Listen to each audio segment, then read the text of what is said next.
flywheel marketing rather than funnel shaped is the new trend in sort of product-led growth and product marketing.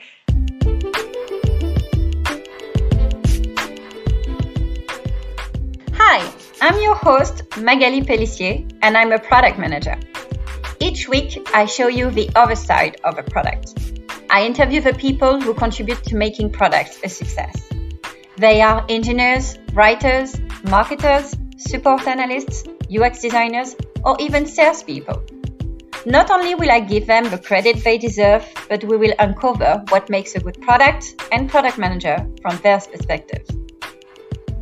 Over the next 3 weeks, I'm releasing special episodes in a debate format. Think about it like a friendly competition between PMs and their stakeholders. On one hand, a team of 2 stakeholders with the same role, for example, UX designers. On the other hand, a team of 2 product managers, including myself. There are 3 rounds, 1 per week, during which I give a word to start with.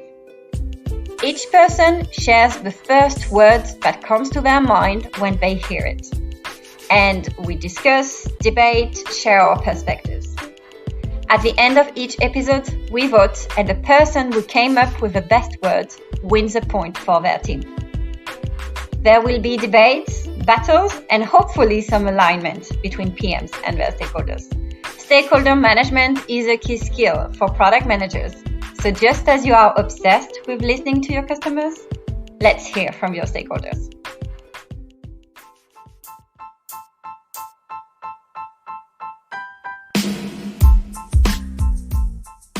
Welcome to this first debate between product management and product marketing. On the product marketing team, I am pleased to welcome 2 of my previous guests, Charlie Penwarden and Lauren Macpherson. In episode 3, Charlie talked about how he combines marketing and UX together in his role as marketing director of the agency Ranrobincom and as a UX consultant.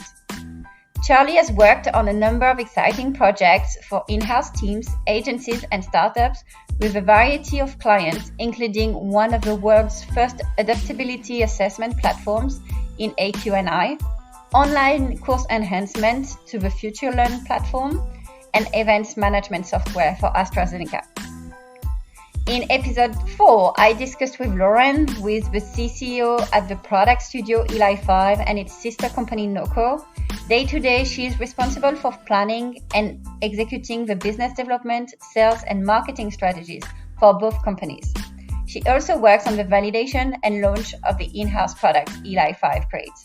If you missed those 2 episodes, I recommend listening to them. So this is the stakeholder team representing product marketing today.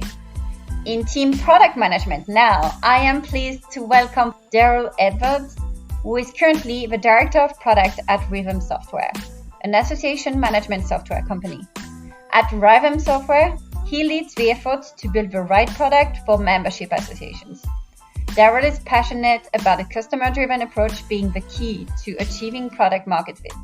I will be the second member of the team. I am Magali, and I'm the lead product manager at RFI Global, a data and insights company. After a few years in the SaaS space, I took the leap for a challenge to build a startup within an established company and transform waterfall-style services into an agile product. I enjoy thinking holistically about the entire customer experience and creating work environments based on trust and openness, which is why I launched this podcast. Let's go on to the next words, which I think you like, Lauren, because it's a bit in line with the first word you came up, which was community. The second round is product-led growth. I feel like everyone would go for this, but maybe I'm wrong. I just went for user because it's all dependent on users. I think we all like to imagine that money is no object, but it massively is. And if you don't have users, you don't have a way to make money or get feedback or improve things or have users to be using your product every day. So I think, yeah, for product-led growth, it's just for me all about the user. So pretty simple. Okay, Charlie? I'm going to have to say user as well, just because it really does, from how, the acquisition strategy through to conversions, retention, like it really does center around the user. Unless we could say product, which I don't know, is a bit of a lame kind of get out there. I think for me, PLG strategies entirely should focus around the user and their flywheel within the touch points of marketing through to product, through to how they advocate for the product and potentially affiliate for the product. So yeah, Lauren, you win on this one. It's user for me. Right. We need to give our word first on the product side before you win. Okay, Daryl, what's your word for this? Yeah, I guess it's very similar to user. I also, the first thing I thought was product, but being able to grow your product is centered around acquiring and retaining customers so that they're at the center of it. So, slightly different variation of it, but I went with customer. Okay, so we're quite similar problem at the moment. Okay, I hesitate between two. The first one is trend, because I think product-led growth is a big trend right now. Everybody's talking about it. I feel like we're talking about it right now, but it's actually been several years maybe, and maybe some companies who haven't started on that train are a bit behind. And the second thing is viral. In the sense that a product can become it's so good that users and customers really want to use it, and it's become viral. They share it with somebody else, and this person is like, oh my God, this product is amazing, and I'll be part of it, and I'll use it. So for me, this is what product-led growth means. Is you set a trend, and the word spreads because your product is so good. I really like Charlie's use of flywheel. We've been kind of implementing a lot of flywheel type strategies, and I know flywheel marketing rather than funnel shaped is the new trend in sort of product-led growth and product marketing. And I think I love the flywheel mentality just because it means every small win in every part of the process is pushing another part of the process and another thing to get better. And so we in my company, the reason we have two companies and potentially more is because we're trying to use each of those to benefit the other one and push the other one a little bit more. And I think especially when you've got multiple brands, multiple companies, multiple products, if you can sort of put those in a flywheel and use each bit of marketing, something on Twitter might help something on Instagram, which might help something in your newsletter, which might push someone to buy a course, which might push someone to build a product with you or build a website with you. I don't know. All of those things kind of push into each other and gain traction and energy together. And so I think flywheel is also a nice word for it. I'm a big fan.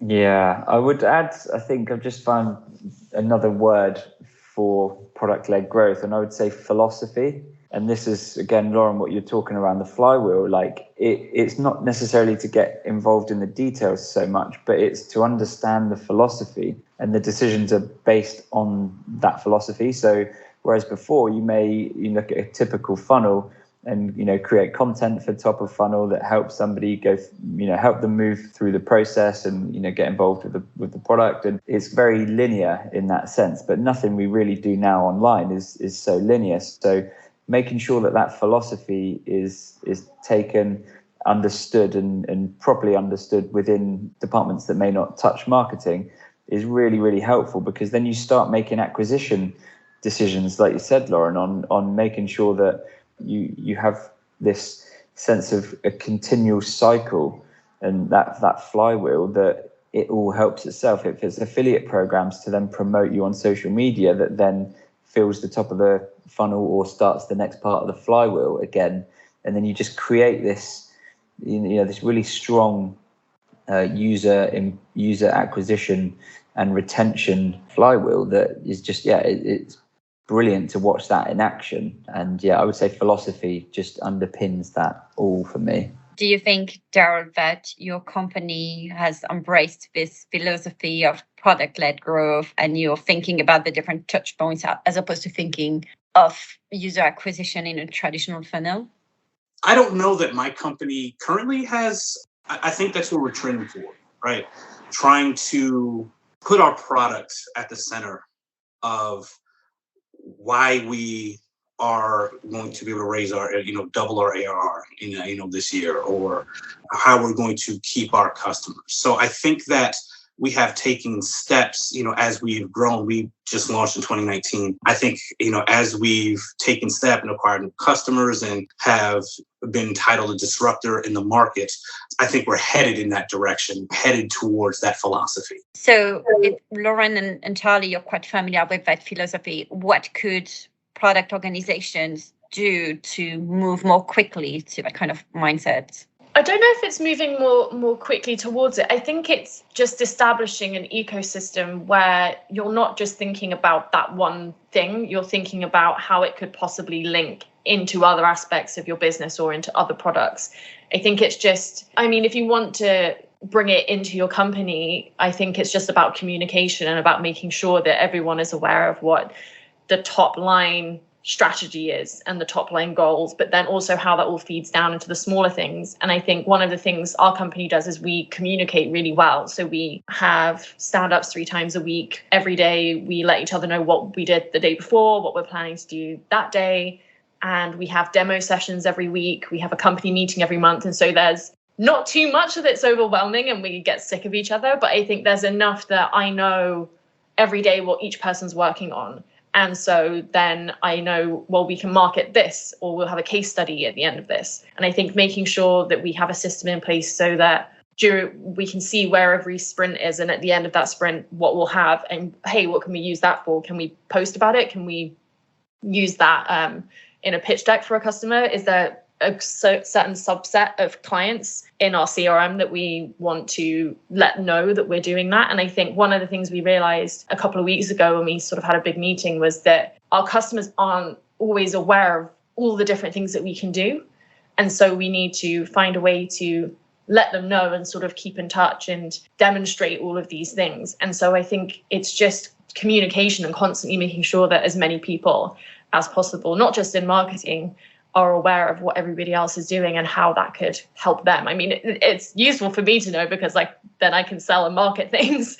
So I think it's quite pivotal to have a good relationship with the marketing team and with everybody else. But I think just communicating from top to bottom and knowing what's happening so that the ideas can come from anywhere is always really helpful. And Lauren, some of what you said definitely resonated with me because we've made a lot of improvements. And I remember, our CEO asking, how does last year, as we're closing out the year and we're launching new enhancements and new features, how do our customers know we did this thing, right? Like, what methods are we using to make sure that they understand all that we're putting into our system and the value that we're putting in, right? That communication, that's a way that we've started to improve as an organization to make sure everything we've done, whether it's that bug that was squashed or this really small enhancement that we did, we're getting that out there to our customers, to the market at large in monthly roundups and newsletters and blog posts. We now have different tiers of things. So depending on the impact that it will have with the market, we will discuss it differently, or we might have more assets that we do. It might be in a newsletter, in a blog post, on the website, and I might do like a webinar for it. So those are ways we've made strides to make sure that we are properly communicating and expressing how much value that we deliver typically on a monthly basis. Yeah, I like this idea of tiers or priorities, saying this is a big change. There's an action for customers to do to adjust to a new functionality, for example. So we need to over-communicate on this. Maybe it will involve customer success if it's a B2B product. Maybe we'll send a direct email to people as opposed to smaller changes, incremental feature enhancement, which can be a bit more light touch. What about things that are in the product itself? Because we talked about blogs and messaging, and all of that is a lot of written content, but users have to look for it. They have to read it. And we know, and I think we're all guilty of that. There's so much information out there online, and sometimes articles are quite long. We scan through it, and it's just easier to not read it. So how do you embed this information in the product? Because what goes with product-led growth as well is onboarding, user onboarding, having some tooltips to help users navigate, having a little video at the beginning when they sign up for the first time for the product. Are you, Lauren and Charlie, involved in that kind of messaging as well, which is embedded in the product? And if so, how do you collaborate with product managers on that? Yeah, I think for me, the one thing about flywheels and running that philosophy is removing the friction where possible. So I think the most difficult thing is moving from a traditional sales-led company who has a product to the product-led growth element of it, where there's very little touch points, or it's all kind of it's a user taking it through themselves, and they're quite self-sufficient through that journey. So yeah, when it comes to onboarding, that is one of the key things that obviously a product manager should be really close to and involved with.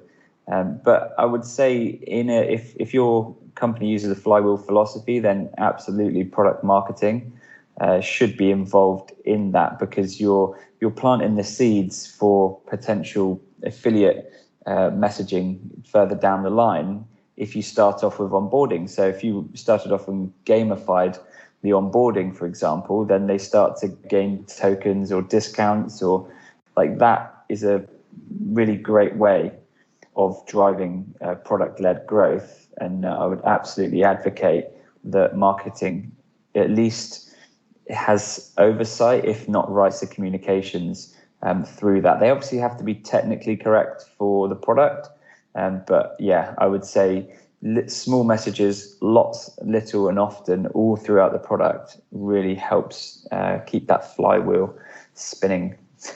Right. I think the same. I think one of the other things that we realized in our big meeting was that a lot of the clients don't know me either. And so we were saying, from the beginning, marketing should be involved with the clients as well. We should be, because, eventually I need to speak to them, get testimonials from them, check in with them, keep in touch with them in the future, because they're kind of, like you say, your best advocates. And so I think being involved from the very start is quite important for marketing, especially when it comes to product.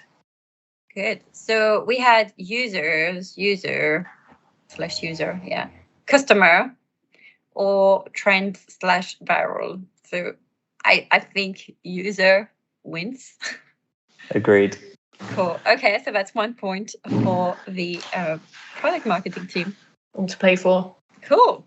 Okay, so the final round then is going to be where we decide who gets to win. Okay, so before we go to the final round, I just want to say, okay, if you can come up, each of you, with one call to action on how product and product marketing can better work together to demonstrate the value of a product and to implement that flywheel approach based on what we said. If you had to summarize one call to action for product managers and product marketing. Charlie, do you want to start? Yeah, I would say my call to action would be to involve marketing into whatever your central repository is for the product itself. So if you run through Confluence or wherever the early thinking is into the product, I think you cannot possibly overshare information with marketing. So how you can make sure that enough is shared and open to, I think, is definitely key. So yeah, my call to action would be a product onboarding with marketing, and marketing to at least have to approve or review, at least as part of the stakeholders within the product, certain decisions that they make, just to make sure that's aligned.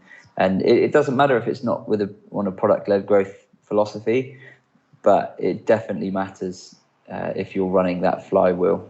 Yeah. And I want to get Daryl's view on that. Do you think as PMs we are doing enough of this, or are we a bit guilty of sometimes thinking that, product marketing will know and they don't need all of that information? Yeah, what do you think? I think we can be. I think we can be guilty of that, or guilty of thinking, because I have this document, this pure FAQ, this design outline, that this should be enough to kind of figure out whatever you need without having to sit in a room with product. I think communication and collaboration, right, is the key. I meet with our marketing team every single week, every Thursday. We have a product marketing meeting and we discuss everything that's come out, everything we're planning to do. And I think that is key to make sure that, like Charlie said, whether you're product led or not, to make sure that everybody's on the same page, with, I'm going to use the word again, with the value. And, but also giving them access to all the assets, bringing them early as stakeholders, giving them the tools to be able to effectively communicate, the value now that it's, gone out of product's hands and through marketing's hands, versus, making a guess or not quite understanding why we did something. Yeah, on the communication, I think having meetings, as much as I like writing docs, not for the sake of writing docs, but for the sake of you can refer back to it whenever you want, even if you're not in the same time zone. It's all there. It's one single version of the truth, but you can't document everything. You can't have docs up to date at all time. And sometimes it's hard, but we go back to the point of if everybody understands it, then it should be easy to explain. But conveying the message through documents sometimes can be harder than when you talk and you give product marketing the chance to ask their own questions as well, to clarify. So docs seem to be a right way to do it for reference, but it may be a bit of a lazy way sometimes, thinking, it's written in docs, so they know about it, and they don't. Well, I think you've got to play to each department's strengths, and without overgeneralizing, engineering typically need documents. They love reading briefs. They want to see product requirements. They want everything written down and to not speak to anybody should they not need to. And I think when marketing are concerned, they definitely, or I certainly feel like I definitely would value a half an hour call regularly to keep updated and see what's going on, or even a screen share Loom that takes the the manager through what they're working on. If you can't give marketing access because of cost implications or privacy or whatever it is, so just making that extra effort, I think, like I said, you cannot overshare with marketing. Everything is useful in some way. I would definitely try and play to each department's strengths and make it visual, have a chat or a meeting or something. And it is rare for product and marketing to meet regularly on a Thursday for an hour. That's rare, it's crazy from my perspective, just how, because they'll be hugely beneficial from both angles, because product will be getting as much out of it from marketing's analytics review as much as marketing will be getting out of it from, new features and other data from the product. So it has been tremendously, helpful. And I have a great relationship with our director of marketing, and, marketing is always asking questions that, questions I wouldn't necessarily even expect to ask. And, two of our marketing resources are fairly new to this space, and so are our market. And so they ask very interesting questions and that would not be answered by any looking at user stories or documents or things posted in the Slack channel to kind of announce internally that we have this new enhancement. And it is also very helpful for me to get a better understanding of, I knew what our marketing team kind of did, right? But now I have a better understanding of everything they're doing in the process that they have to go through to get something out the door and how much time they need. So I'm not a lover of having too many meetings, but I love having this weekly meeting with them. And I feel like it has helped us call ourselves, the product marketing team kind of just combined, whenever we're working together, and we shout each other out every time, give each other credit every time something gets launched. And it's been great. I think you've hit on something which I find as well, which is sometimes that I think my word for this would have to be compromise, because I think sometimes there has to be a bit of compromise between what the engineers have made and how they want to describe it and how then I want to communicate that. And I think sometimes I want to communicate something in a certain way, but technically it's wrong. So I have to compromise. And so I think both ways, understanding technically what they're doing is sometimes really important. But I think sometimes keeping a little bit of ignorance is also really good, because it means that I then, like you say, ask the questions that you're not really expecting, and it keeps me at a similar level to the user that we're trying to communicate with. But it's just, there's that little bit of compromise between the two teams that has to happen, because sometimes it just has to be marketed the way that it does, and you can't put all of the really nice, shiny technical things on display. You just have to talk about the problem and the solution that it's creating for the user, and you might miss out on all of these really impressive things. And at the same time, sometimes I want to describe something a certain way, and they disagree, and I just have to scrap whatever my idea was. So I think both sides have to compromise a little bit. Wouldn't it be fun to have product marketing and design writing a marketing deck, and they all have their own version with their own perspective, actually, and we could tell how they see the product in a different way? So surely the engineering one would be focused in. I do think that engineers are obviously you can't generalize, but some of them are very user focused. That was Eddie in my first episode. He really showed that user focus, but yeah, they also like talking about what they're working on, which is the technical stuff, and then we'd have all the way to product marketing would be all the shiny stuff and like the value, and in between someone with in product management would be a bit biased, because as I say, we know a lot about the product and the nitty-gritty, and we may lose that the simple questions that users may ask, and that you as product marketing, you come and you say, oh, what about this? And I'm like, oh, we didn't think about that. But if you ask a question, surely a user is going to have the same question. I would love to get every bit of the team to make a marketing deck just to see what would happen, because like you say, I think that's actually a really good exercise. Do it. I would love to see that. Here's a challenge for either you and for our listeners, and then you can share back if you want to. Right, so we've got 1 point for product management in the first round and 1 point for product marketing in the second round.